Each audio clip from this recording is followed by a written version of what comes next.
Neha studio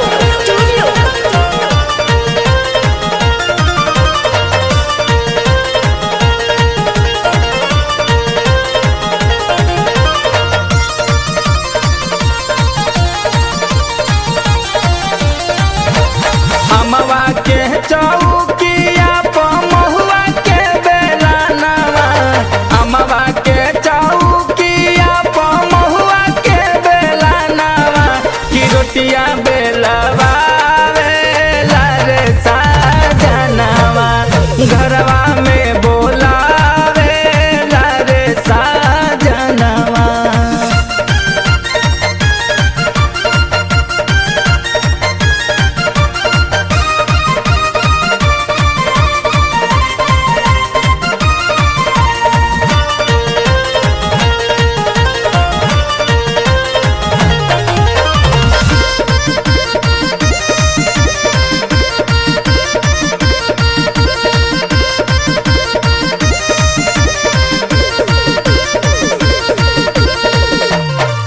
निक लागे ना उनकर पलानी में, आवते घुस जाले चूहानी में, बड़ा बाउर दतिया के सखी, जुलुम कई देता नए जवानी में, जुलुम कई देता नए जवानी में। निक लागे ना उनकर पलानी में, आवते घुस जाले चूहानी में, बड़ा बाउर दतिया ये सखी, जुलुम कई देता नए जवानी में।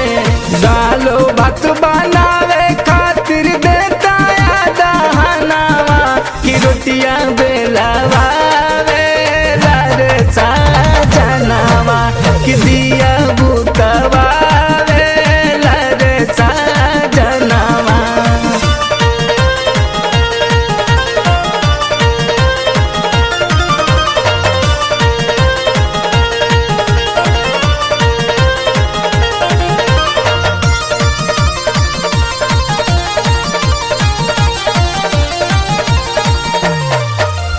मिलल मरद बाते हो, नहीं एको मिनट छोड़ी हटे हो, बड़ा लागे डरवा ते दादा, कम करे ला कोनो बलाते हो, कम करे ला कोनो बलाते हो। मिलल मरद बाते हो, नहीं एको मिनट छोड़ी हटे हो, बड़ा लागे डरवा ते दादा, कम करे ले कोनो बलाते हो।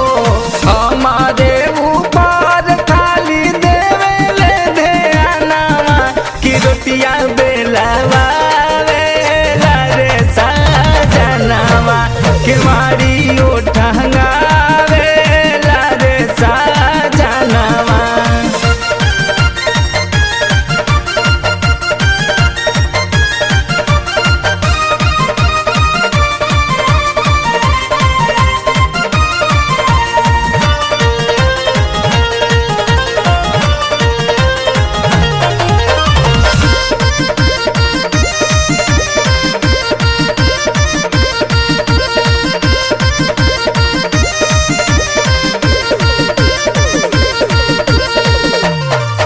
अपना हाथे से कवर खियावेले, मीठा मीठा बात बतियावेले, अब कहले कहाला न का कहीं, बिना हाकी के रात में सुतावेले, बिना हाकी के रात में सुतावेले। अपना हाथे से कवर खियावेले, मीठा मीठा बात बतियावेले।